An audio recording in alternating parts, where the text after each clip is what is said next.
트럼프 대통령과 문 대통령이 9번째 정상회담을 가졌습니다. 무슨 얘기가 오갔는지 들어보고 외신은 여기에 대해서 어떻게 반응을 보이고 있는지 한번 살펴보겠습니다. 결론부터 이야기하자면 돈만 갖다 바치고 뭐 하나 건진 게 없어요. 물론 대한민국의 입장에선 굉장히 다행입니다. 문 대통령이 원하는 걸 뭔가 건졌으면 대한민국엔 무조건 안 좋은 거죠. 그럼에도 불구하고 청와대는 언제나처럼 과장과 눈속임으로 국민들을 기망하고 있어요. 트럼프는 이번에도 굉장히 남는 장사를 했습니다. 트럼프 보고 장사꾼이다 라고 이야기를 하는 사람이 많은데 이건 굉장히 시대착오적인 조선시대 산업공상식 마인드예요. 마치 고시에 합격한 사람만 관직에 나가야 된다는 식의 뒤틀린 시각인 거죠. 트럼프는 기업인입니다. 나라를 운영하는 것도 기업인의 시각과 기업인의 마인드로 하고 있어요. 쇼맨십이 대단한 사람인 반면에 말이 직설적이고 싫은 건 굉장히 싫은 티를 냅니다. 이미 다 들은 얘기일 테니까 통역하지 마시오 이런 식의 외교적으로 결례로 보이는 말도 서슴지 않고 합니다. 실질적으로 얻는 게 없으면 트럼프 대통령은 결코 예스를 하지 않습니다. 그러다 보니까 서로 앉아서 에헴 하면서 헛기침이나 하는 식으로는 협의가 절대 되지 않는 거예요. 그리고 미국 대선이 내년 11월에 있어서 1년 정도 남았는데 이미 미국은 대선 랠리가 시작된 분위기예요. 트럼프 대통령의 지지자들 슬로건이 4년 더로 이미 바뀌었습니다. 재선 가능성이 높은 트럼프 입장에서는 지금 대북 문제를 가지고 도박을 걸 이유가 전혀 없습니다. 눈에 띄는 진전을 만들어낼 수 있다는 보장이 없으면 이 문제에 적극적으로 나설 이유가 전혀 없는 것이죠. 그래서 대북 문제를 가지고 트럼프 본인의 말도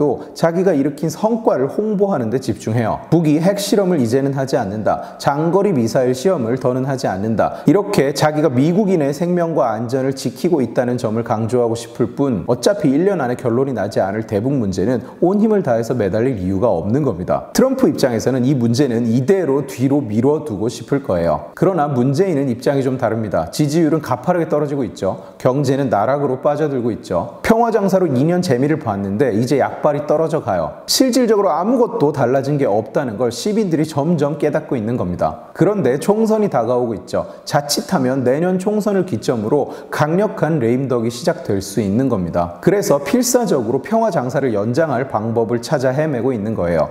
그런데 김정은은 전혀 호응을 해주지 않고 있죠. 그래서 트럼프에게 찾아가서 대북 제재를 풀어달라, 3차 미북 회담을 해달라, 대북 지원을 할 수 있게 허락해달라고 애걸하고 있는 거예요. 지난번 미국 방문 때 미국에서 거대한 금액의 무기를 사들였습니다. 이번에도 트럼프가 가장 많이 무기를 사가는 나라라고 추켜 세울 만큼 엄청난 금액의 무기를 사들였다고 합니다. 그리고 이제 방위비 분담금 협상이 시작되죠. 트럼프의 반응으로 미뤄보건대 굉장히 긍정적인 답변을 주고 왔다고 추정이 됩니다. 왕창 올려주겠다고 이야기를 했다고요. 게다가 현대가 미국 현지에 합작법인을 세워서 조단위 투자를 하기로 약속을 하고 왔습니다. 그러니까 트럼프가 미국 시민들에게 성과라고 이야기할 수 있는 선물 보따리를 가져다 안기면서 사실상 트럼프에게 뇌물을 쓰고 있는 거예요. 트럼프를 사실상 매수하려는 것과 마찬가지인 거죠. 돈을 갖다 바칠 테니 제재를 풀어달라. 돈은 달라는 대로 줄 테니 대북 지원을 할 수 있게 허락해달라. 허락을 안 받으면 우리도 제재 대상이 될 테니까요. 트럼프는 이런 제안을 긍정적으로 검토할 것이라는 예상도 좀 있었는데 지금은 보는 눈이 너무 많죠. 그래 대북 지원해라 라고 이야기를 하면 당장 미국 정계 안팎에서 이럴 거면 지금껏 제재 뭐하러 했냐, 지금까지 다 쇼한 거냐 이렇게 나올 게 분명하죠. 친트럼프 성향의 팍스뉴스조차도 핵무기 포기 없이는 결코 제재를 풀어서는 안 된다고 반복적으로 이야기를 하고 있습니다. 이 상황에서 트럼프가 대북 제재를 풀거나 느슨하게 만든다면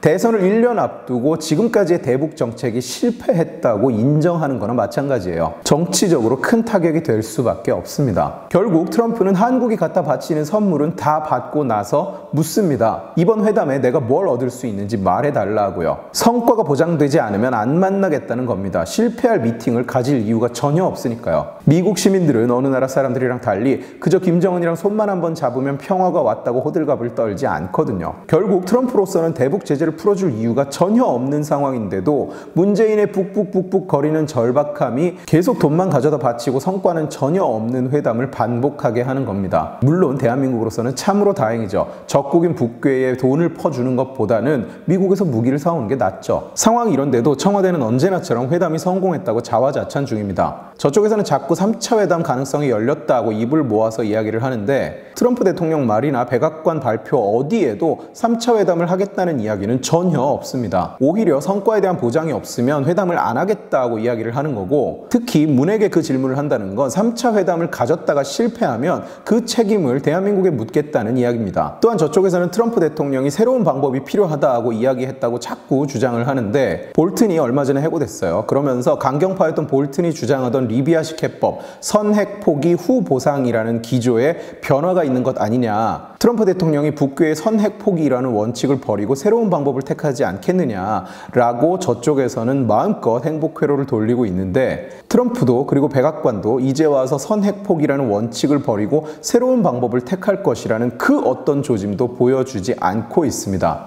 이제 외신 반응을 좀 살펴볼게요. 외신들은 대체로 이번 회담에 대해서 굉장히 무관심했습니다. 진전도 없고 내용도 없고 의미도 없는 회담이 계속 반복되고 있는 거니까요. 그런데 월스트리트저널엔 현 상황을 상당히 적나라하게 묘사한 기사가 올라왔습니다. 간단하게 좀 소개를 해드릴게요. 문은 1년 전에는 이 대화에서 역할이 있었는데 지금은 아무런 역할이 없다. 최근 한국의 행보는 미국 모두를 화나게 했다. 제재를 풀자고 계속 밀어붙이면서 미국을 불쾌하게 했고, 지난달에는 미국이 만류했는데도 지소미아를 폐기했다. 미국은 전체적인 해결을 원하는데 문은 자꾸 단계적으로 풀자고 주장하면서 워싱턴을 화나게 한다. 트럼프가 새로운 방법의 필요성에 공감했다 하면서 미국이 단계적 해결에 나서기라도 할 것처럼 주장하는 한국과는 굉장히 상반된 시각이죠. 북에 대해서는 이렇게 평가를 합니다. 북은 남북 군사협정을 계속 무시하고 무기시험을 지속하고 있다. 문 대통령이 유엔에서 했던 말, 북은 군사협정을 어긴 적이 단 한 번도 없다는 말을 정면으로 반박하는 꼴이죠. 베트남 서밋 이후로 북의 문에 대한 신뢰는 완전히 무너져 버렸다. 미국, 북괴 어디에서도 호응받지 못하는 대한민국의 처지를 잘 설명한 기사인 거죠. 심지어 기사 제목이 이래요. 문은 미국, 북괴 대화에서 자기 역할을 되찾으러 노력 중이다. 자, 그럼 앞으로는 어떻게 진행이 될까요? 현재로서는 솔직히 알기 힘듭니다. 팍스뉴스의 해리 카지아니스는 이번 회담이 끝나고 나서 이렇게 이야기를 했어요. 이걸 분석하는 게 내 직업인데 나도 혼란스럽다라고요. 트럼프가 당분간 이 주제에 대해서 소극적일 수밖에 없다는 걸 김정은은 아마 잘 알고 있을 겁니다. 문은 아직 모르는 것 같아요. 그래서 김정은은 생각지도 못한 짓을 통해서 반전을 꾀할 수도 있습니다. 갑자기 핵실험을 하는 등 강경하게 나올 수도 있고, 이거 미친 거 아닌가 싶을 만큼 파격적인 제안을 해서 트럼프의 입지를 흔들려고 들 수도 있습니다. 뭐 어느 쪽일지는 그 누구도 정확하게 예측할 수 없을 겁니다. 같이 한번 지켜보시죠. 마무리는 눈물 없이 볼 수 없는 문 대령통의 A4 투혼을 보시겠습니다. A4 용지를 손에 들고 읽는 것 외에는 정상적인 대화가 불가능하냐라는 비난을 계속 받다가 이제 전략을 바꿨어요. A4 용지를 손에 들지 않고 테이블에 올려놓고 흘끗흘끗 쳐다보면서 회담을 합니다. 보세요. 지금 한 문장을 이야기하는데 몇 번을 곁눈질을 합니다. 말하다가 흘끗 쳐다보고, 말하다가 흘끗 또 쳐다보고. 저 꼴을 보면서 트럼프 대통령은 대체 무슨 생각을 할까요? 대본 없이는 심지어 한국어로도 한 문장도 제대로 이야기를 못하는 사람과 회담을 하면서 무슨 생각을 할까요? 예, 이 표정 보세요. 한국인으로서 죄송합니다. 오늘 지식의 칼은 여기까지입니다. 재미있게 보셨으면 지식의 칼 채널을 구독해 주시고 이 영상을 주변에 공유해 주세요.